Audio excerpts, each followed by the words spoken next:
Well, the things we have to understand is we have to go back even further. The United States has been seeking the destruction of Russia since the end of the Cold War. We do not want a strong Russia. We want to keep Russia down.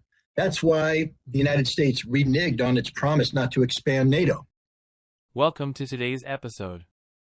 In this video, we will analyze the recent Scott Ritter video announcement. He believed that the United States was the end of Russia, so the United States will use any method to destroy the power of Russia. Also, there are many things happening right now with Russia and Ukraine. Recent news explains that the Moldovan enclave is surrounded by pro-Russian forces. There are hundreds of Russian troops guard a vast Soviet-era ammunition depot in Moldova's breakaway region of Transnistria. So before we analyze recent events, let's see what Scott Ritter has to say about Russia and Ukraine.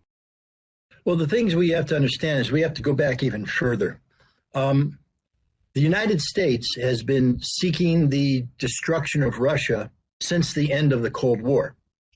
We do not want a strong Russia. We want to keep Russia down. That's why the United States reneged on its promise not to expand NATO. Almost immediately, once Gorbachev left office, the United States began the process of expanding NATO, even though we promised the Soviet Union that we would not do so. And those promises carried over to Russia. Even Boris Yeltsin, who pretty much a hand-picked American stooge, protested against the expansion of NATO because, he knew his generals weren't happy. Nobody was happy. He said, "Why are you expanding NATO? This is bad for Russia. It makes me look bad when I say I want to cooperate with the United States." Bill Clinton ignored him. George W. Bush ignored Gorbachev. Putin after that. Russia could say, "We don't want this expansion," but the expansion occurred no matter what. In 2008, NATO had a summit meeting in Bucharest, I believe. And at that time, they made an announcement that said, "We want to bring Ukraine and Georgia into NATO." And Russia said, "This is a red line." They said, "We can't allow this to happen." The U.S. ambassador to Russia at that time, a guy named William Burns, today he's the CIA director, he wrote a memorandum. The title of it was "Niet means Niet," no means no. And what he was saying is, when the Russians say no about Ukraine joining NATO, they mean no. It is a red line. And he warned people that if we continue to go down this path, Russia will invade Ukraine, and Ukraine will lose the Crimea and the Donbass. This memorandum was written in February 2009. William Burns knew then what would happen. He wrote this memorandum to the National Security Council, to the President of the United States. Who was president at that time? Barack Obama. He ignored the warning. They instead decided that they were going to embark on a policy of regime change. Now, they didn't call it that. They called it reset. You remember the Russian reset, the nice, beautiful yellow box with the red button and the misspelled word? Yeah. But what did reset mean? Reset means we're willing to work with Russia as long as it's led by Dmitry Medvedev. Because in 2008, Putin's second consecutive term as president expired. Constitutionally, he could not continue to be president, but he knew that Russia wasn't ready for a democratically elected person because the United States was buying off the opposition. So he entered an arrangement with Medvedev, who was prime minister, and they switched places for a 4-year term. The United States wanted to exploit this, to go to Medvedev and say, "Look, you're president. Why don't you stay president? Why don't you kick Putin out of power? You stay president and we'll do anything you want us to do." But what they're really saying is, why don't you stay president and become weak like Boris Yeltsin so we can return Russia to the 1990s, subservient to the will of the United States. Medvedev didn't fall for the bait. Putin was reelected. And from that point on, the United States entered into an active policy of regime change, manifested itself in February of 2014 with the Maidan Revolution, or coup, in Kiev, where they ousted the constitutionally elected government of Viktor Yanukovych, replaced it with this revolutionary government dominated by ultra-nationalist Nazis, the right sector, Sloboda, people who worship Stepan Bandera and the odious ideology that he embraces, came into power, and they began the immediate persecution of Russians. Remember Putin's speech, 2005. Russians were homeless. Russians were disenfranchised. And now it's playing out in front of his very eyes as ethnic Russians are being burned to death in Odessa, being persecuted in the Donbass, run over by tanks, raped, murdered. What was he supposed to do? He couldn't intervene and go to war. He did provide military assistance, but he was looking for a diplomatic off-ramp. Trust me, if Russia wanted to absorb the Donbass, they did absorb Crimea because historically it is Russia, and they just weren't going to give that strategic base in Sevastopol to the Ukrainians and NATO. So they took Crimea. Ukraine opposed, NATO opposed, the United States opposed. But when it came time for Donbass, which is very strategic, by the way, lots of minerals, coal, etc., they declared independence and they said, we'd like to become part of Russia. And Putin said, no, you're part of Ukraine. We have to respect Ukraine's territorial integrity. But what we will do is work diplomatically with the French and the Germans through something called the Normandy format. They came up with the Minsk II agreement. Ukraine signed on to that agreement. It wasn't forced on them. They signed on to it. But when the Ukrainians came back, these Nazis told their leadership that if you ratify this, if you do this, we will kill you. We will hang you by the neck until dead. We will give you a new Maidan. And so they didn't ratify it. But now we found out another reason why they didn't. Petro Poroshenko, former president of Ukraine, the man who famously or infamously gave a speech where he said, Ukrainian children will go to kindergarten and school. Russian children will hide cowering in their basements while we shell them.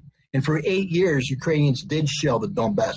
14,000 people dead, many of them civilians, many of those people children. When the people say Putin started this war on February 24th, no. Ukraine started this war by oppressing the Russians and then spending 8 years shelling them. But it wasn't just Ukraine, because as Poroshenko said, Minsk II was a sham. It was never going to be implemented. It was a smokescreen so that Ukraine could buy time to have their army rebuilt by NATO so that they would be able to forcibly retake Ukraine. And that rebuilding process began in 2015 when the United States built a permanent training facility on Ukrainian soil where every 55 days we trained 1 battalion of Ukrainian soldiers to NATO standards and then shipped them off to the Donbass to kill Russians. We bragged about it. So for 7 years, we trained Ukrainians to kill Russians. We built up this army. And what we saw in late 2021, early 22, the Ukrainians started to mass these forces in eastern Ukraine. Anywhere from 60 to 100,000 were massed, ready to launch an attack that was going to begin in early March. Indeed, prior to that, they began escalating their artillery bombardments of the Donbass positions, something that's registered in the OSCE observers who were there. They noticed that the increase in bombardment, a dramatic increase, not a little increase. Now, here we are talking about war. What was Russia talking about? Peace. Russia wanted a peaceful resolution. Russia wanted Minsk to be ratified. What did Minsk II do? It required the Ukrainian government to simply modify their laws so that the Russian language and Russian culture would be respected in the areas where Russians lived. It didn't say that Donbass was going to become independent. No, it said the exact opposite. Donbass was going to be part of Ukraine. But it did say within the Donbass and other Russian-dominated areas that these laws that suppressed Russians would not apply, that they would be waived for the Russian areas. That's not asking a lot, but the Ukrainians wouldn't do it. The Russians begged over and over and over again, ratify, ratify, ratify. Indeed, if you take a look at the militias in the Donbass, they began reducing their numbers, going to near peacetime footing, even though they're being shelled every day, because they said there's no reason for us to maintain this large fighting force if we're looking for a peaceful solution, which is another reason when the Ukrainians built up their forces, 60 to 100,000, the total number of troops in Donetsk and Lugansk was 10,000, no more. So we're talking about a 6 to 10 to 1 advantage. They were going to roll in and capture it. Russia pleaded to the United States to implement this. In June of 2021, Putin met with Biden in Geneva.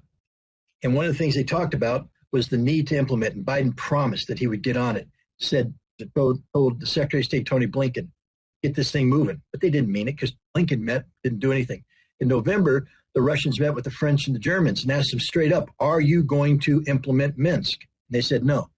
And that's when Putin realized that this was a sham, that it wasn't going. He made one last effort in December.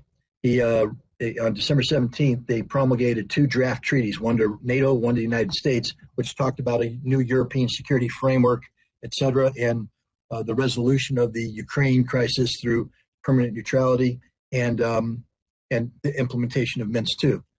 Nobody wanted to talk about it. He had no choice. On February 24th, confronted with the reality that nobody wanted a peaceful solution to this, confronted with the reality that this NATO army that had been trained was massing, they started their shelling. They had the plans to show they were going to start attacking in early March. After 1 year of war with Russia and Ukraine, we believe that this war will not end soon. And Russia is reforcing its troops to control more cities in Ukraine, and the Ukrainian forces are still engaging with the war. Many people believe that Vladimir Putin will use all resources to fund the war. There are some sanctions that European Union and United States introduced against Russia. We are seeing right now that are not effective as we predicted last year. So, the main question is, what we can expect this year? Thanks for watching the video until here. Do not forget to like the video, subscribe and comment down what do you think about T video.